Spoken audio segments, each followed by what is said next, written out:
The moment the paddock spoke in whispers, you knew something big was brewing. Ferrari, once the red giant, the legend, has just dropped a bombshell that's now pointing a spotlight directly at Lewis Hamilton, and not the adiò legend kind of spotlight. More like, what have you done, and why didn't you do more kind of spotlight. It begins with a stunning revelation. Hamilton, according to insiders, has been pushing for bigger influence inside Ferrari's race decisions, but has instead been met with unheard requests. That phrase echoes, weighty and ominous, as if his voice has been drowned out by team politics. Hamilton expected to have more influence on the decisions, but instead found himself faced with a series of unheard requests and having to battle against internal politics to make improvements. This is not a casual complaint. It's a charge, a claim that at Ferrari, a team struggling already, the problem might not only be their car, but the way they fight from the inside. Ferrari arrive at this moment teetering. They are clinging to third in the Constructors' Championship, but only just. Red Bull is just 8 points behind. A gap that once seemed safe is now a threat. Ferrari, pre-season, looked like a trio of contenders. Mid-season, their pace has fallen off so sharply they've become the fourth fastest team. In that collapse, cracks opened, not just in mechanical bits, but in trust, in communication, in decision-making. Hamilton and Charles Leclerc have both grown frustrated, and it's not hidden. Hamilton reportedly felt his car lacked a real connection, that its baseline was unreliable, producing big swings from session to session. He's been vocal about how the team's development direction has been fundamentally flawed, especially post-summer break, when Ferrari abandoned upgrade paths on critical areas like the front wing after a technical directive. Hamilton had hoped his move to Maranello would let him steer technical direction, influence decisions that feed into performance. But instead, sources say his requests, not demands requests, have been ignored or sidestepped. Meanwhile, Ferrari's trackside operations are under fire. Their overly centralized management of track activities is said to slow reaction, hamper flexibility, and create a disconnect between decision makers and the engineers on the ground. To understand the gravity, in China, both Hamilton and Leclerc were disqualified for excessive plank wear. That shouldn't have happened at this level. And Ferrari's immediate reaction was to increase floor clearance, a band-aid that came with performance cost. The car's downforce, its aerodynamic grip, its raw pace, all were degraded. And despite multiple attempts, the team hasn't found a solution that recovers that lost ground. Through Singapore, Ferrari instructed both drivers, especially Leclerc, to lift and coast in braking zones. It's a cruel rule, drive slower to prevent damage. But the SF25 is reportedly so finely balanced that it's on the very edge of structural limits. If you push too hard, the plank wears, you're disqualified. Too soft, you lose lap time. Mercedes, in contrast, has found setups that warm their tyres more efficiently, extracting gains even from a car that wasn't ideal. Ferrari has lagged behind. Track operations mistakes are now becoming glaring. The car would start weekend sessions with decent pace, based on sim choices, only to fade as the day progressed. Setups would misfire. Modifications that seemed logical on paper failed on rubber, and fingers point to a person in the command chain, Matteo Tognanelli, track coordinator. His decisions, or perhaps his rigid control, are said to be under renewed scrutiny. Ferrari denies a heated exchange between him and team principal Fred Vasseur, but the speculation rages on behind closed doors. Hamilton hasn't been silent. He has reportedly filed another report to the top brass, emphasizing changes to methods, procedures, flexibility. He wants to steer how the team responds to limitations, but instead, his voice ran into a wall. The phrase "unheard requests" resonates like an accusation that Ferrari is systematically locking out driver input at its track operations and decision-making.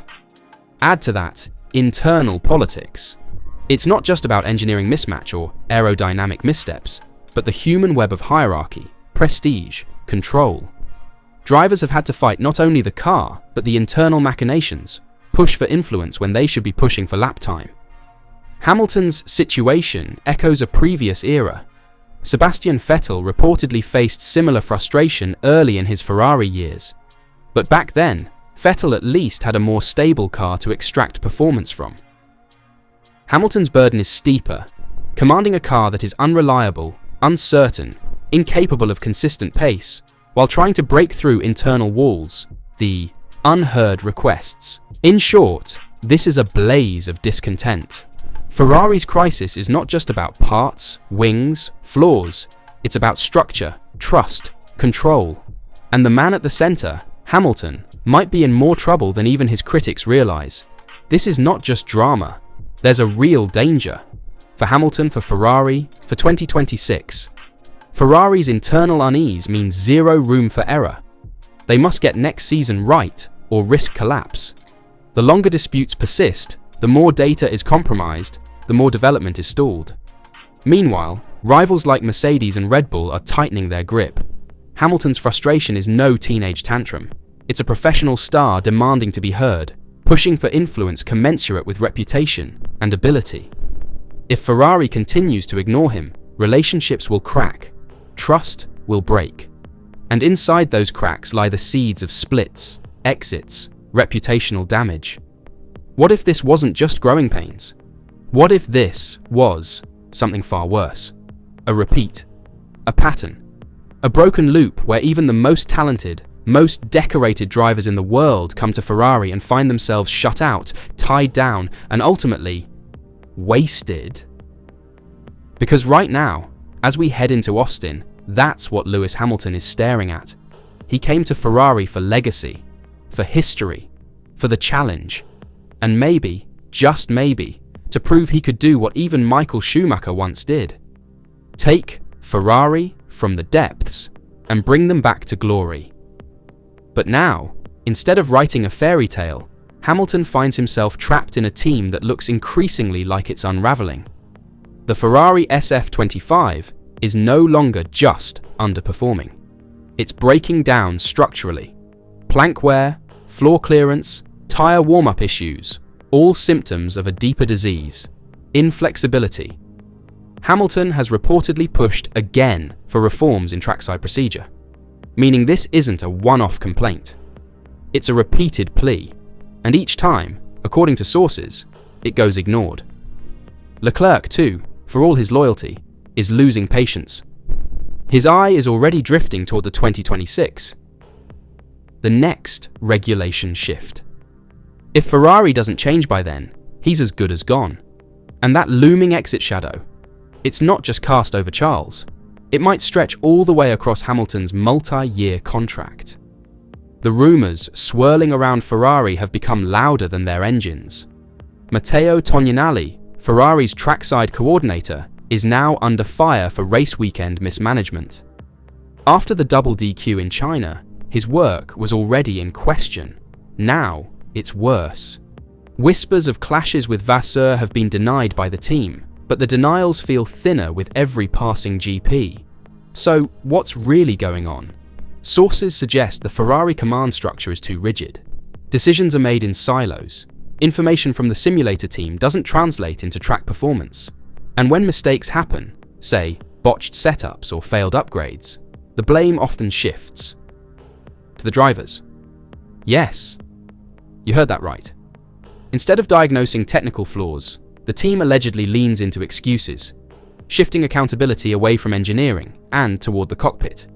And if you followed Hamilton's career, you know he doesn't respond well to being muzzled or made the scapegoat. This might explain why he's so agitated, why we're hearing more about internal politics, why there's tension not just on the pit wall, but within the corridors of Maranello itself. And here's the kicker. This isn't a new story. Back in 2015, Sebastian Vettel saw the same cracks forming. He had a solid car, but struggled to gain real input into the team's evolution. He eventually walked.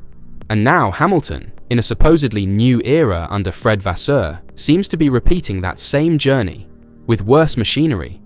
And just when you thought things couldn't get worse, the FIA, According to paddock sources, Ferrari is being subjected to unusually frequent inspections by the FIA floor wear checks, height compliance, setup legality.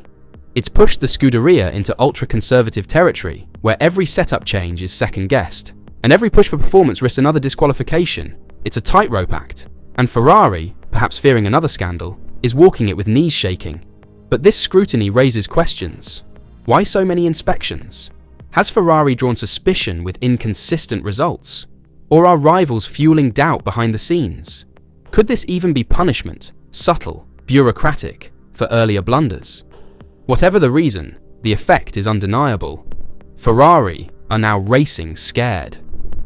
The saddest part, Ferrari didn't enter 2025 this way. They began this season dreaming of titles, bold speeches, exciting hires, and Lewis Hamilton, the 7-time champion, arriving to write history. Now, with 6 races left, it feels like damage control, like survival. There are engineers leaving. There are drivers fuming. There's tension between senior staff. And worst of all, there's a sense that Ferrari, this giant, this icon, doesn't know who it is anymore. And when a team loses its identity, how does it find its way back? Let's not forget the man at the center of all this. He's not just another driver, he's Lewis Hamilton. He's come here not for a paycheck, but for a legacy project. He could have retired a Mercedes icon. Instead, he jumped into the fire, willingly. And now the question is, how long will he burn before the fire consumes him? He's reportedly filed reports. He's voiced frustrations. He's raised the alarm, not once, but multiple times. But so far, silence, resistance, business as usual. Ferrari's refusal to adapt could push him from being a partner to being a prisoner. This isn't about one race weekend anymore. This is about respect, about whether a 7-time world champion gets listened to, about whether a team that claims to want greatness is willing to be great. And if Ferrari refuses to listen to Lewis Hamilton, what does that say about Ferrari? So, here we are, 6 races left, the walls closing in, Ferrari under siege from within and from above, Leclerc looking toward the exit, Hamilton staring down the reality that history might repeat itself, just with his name this time. The Scuderia says there's no crisis. But what do you think? Is Ferrari protecting a broken system? Has Hamilton already made a mistake jumping into Maranello's fire? Or is this the storm before the revolution? Because one thing is clear, if Ferrari doesn't listen soon, it may lose more than just races. It may lose its future. Let us know your thoughts in the comments. And as always, stay tuned. Because this saga, it's only just begun.